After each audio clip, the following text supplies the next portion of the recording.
Well, we're here tonight for my invite-only premiere of Chicagoland.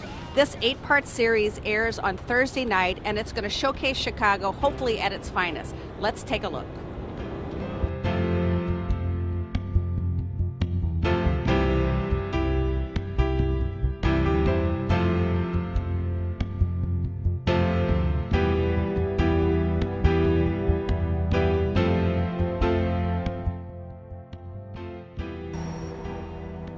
The truth is, going to school in certain parts of Chicago is risky enough.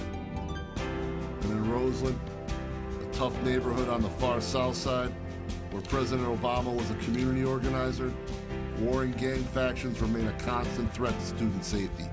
I will not accept that when I think I can do something about it to give children a better future, and that's the responsibility of not just being a mayor, that's the responsibility of being an adult. Billy, we just saw the first episode of Chicagoland. Tell me what you thought about it. You know, it's so powerful, and I'm more a libertarian as far as things go politically, so when I first was approached, because I was going to be involved in the series a little bit, I was really worried it was just going to be a walking commercial for, let's call it left-leaning causes. And what I'm really proud of, and what I told the producer, director Mark Levin, who worked on this series, is it presents such a balanced approach as who we are as a city.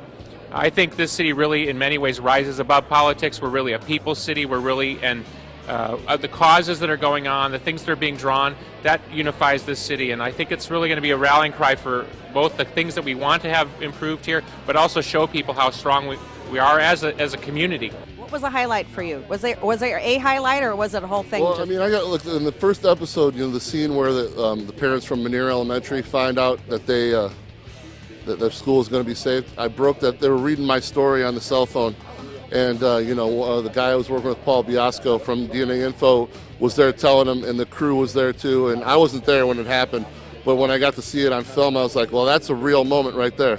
So I think for me, you know, those Menier stories that we wrote for DNA Info and capturing it on film for the show, I mean, that was kind of like really, really important to me to show what parents were worried about when the schools were being closed. So tell me, how do you think it went? Well, we were really excited and nervous, as you can imagine, being in a hometown crowd with, you know, people who really matter when it comes to showing the series.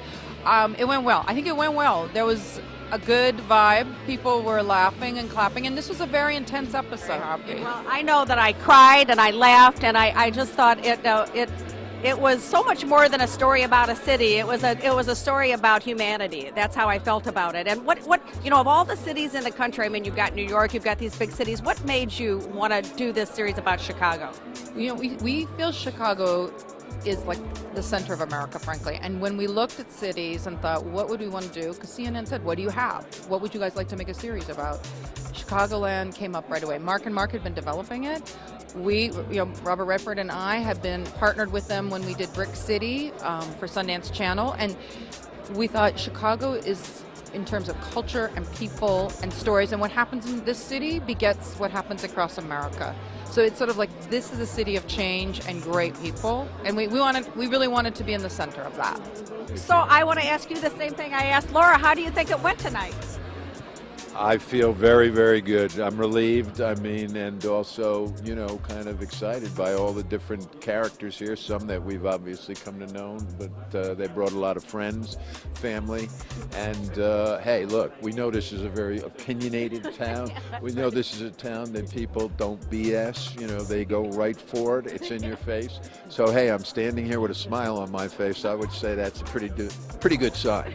Yes, no, were you noticing the reactions of the crowd, and you thought everything? Yeah.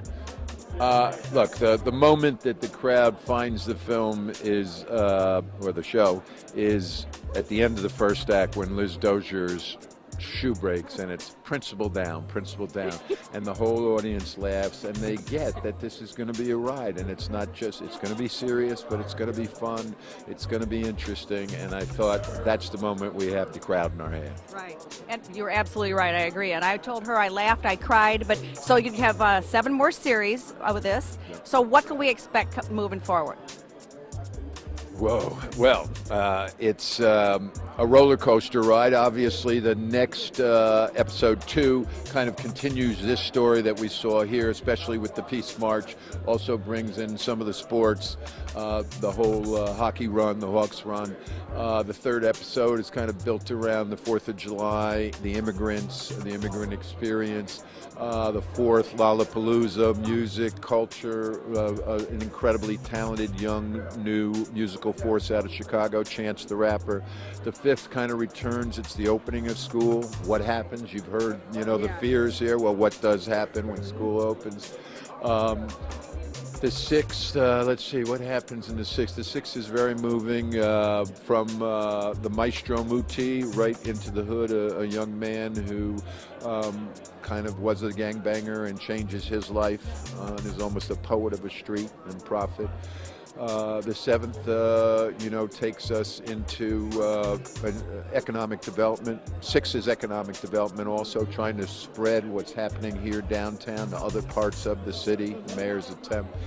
The seventh is the back of the yards shooting happened, so guns are on the agenda there. The whole question that we're debating all over the country.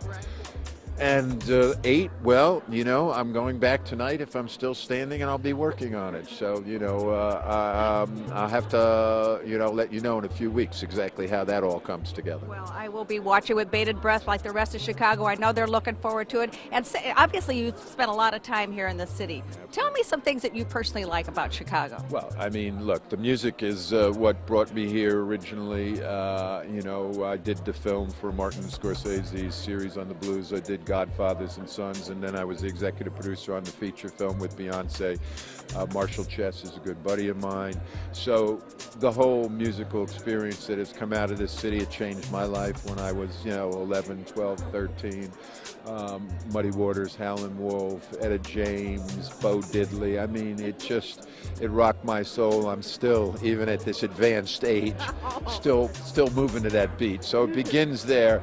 But I tell you, the most surprising thing is I, like so many, thought of Chicago like it is outside now, the Windy City, the frozen Windy City. This place in the summer is just magnificent. To have a lakefront, to have the park and all the concerts, and it's just an amazing place. And, we were lucky enough in this production to basically to be shooting from spring, summer, fall. We avoided the winter. So it's something I think you got to be here to experience. The food is another thing that is just, you'll see in episode 3, there's a whole thing on that. No, it's a great city. I have family here, and have come here many, many years, and I love it. I don't know what to say to you, because when you came on the screen, I mean, the whole room had tears in their eyes and of joy and happiness, and for all the things that you do at Finger. I mean, how did you feel about playing such a big role in this? Well, it was not the original plan to play a big role in it. We're just trying to do the best that we do every day with our own civic responsibility and really helping kids just to be the best possible human beings they can be and kind of coach them along. So it wasn't in the cards originally. Well, what is it about those kids that touch your heart so much? You just have to meet them. They're absolutely phenomenal. Some of the most resilient, just heartfelt, big, just amazing children you'll ever want to meet, and they overcome so much in order to be successful every day. And so it's just a pleasure to be able to work with them and to have them in my life, really. So what do you worry about being in the position you're in? I think there's probably like 10 million worries a day. So, I mean, I think it's just like any parent worries. Like, I worry about my kids as well. The same thing as any mom or dad. You worry about, is Johnny going to get off to a good start? Is he going to be okay in the long run? Nutrition, like all these different types of things that any parent would worry about. The same concerns that I have for my kids. Yeah. But do you see things getting better there and turning around? I mean, I know it portrayed that in the... Absolutely. Things have just taken a turn for the better with the turnaround. So just to give a few quick stats, our original dropout rate before we got there was 20%. We're now down to under 3%. If you look at our attendance rate, it's up by 12%. If you look at things like our freshmen on track, meaning the likelihood of kids to graduate, originally it was 40% when we got there. Now we're well over 80%. And so we're doing some amazing stuff out there with the support of our student body and our parents and all those in the community. So some good stuff is definitely trending for Finger High School. Yeah. So, and what's the biggest thing on your wish list? I think the biggest thing on the wish list is just that every kid has college access. Sometimes really small things hurt our students, like not being able to afford an enrollment fee for college or the housing deposit. And so with the help of Billy Deck, who's an amazing Chicagoan, he helped us raise about $80,000 in the fall to help send kids to college for those small fees that might prevent them. So things like that, obviously day-to-day support to support the restorative justice, additional teacher support, those types of things are just really critical to the mission and to the work. So, Well, you're doing God's work, and it's a pleasure to meet you. So nice to meet you Thank too. you so much. Well, if tonight's going to be any indication of how popular or successful this Chicagoland series is going to be, you can bet the world is going to be watching. It was spectacular. Yes, there's crime, but yes, there's a lot of joy in this series, and I can't wait to see the rest of it. I hope you enjoyed the sneak peek.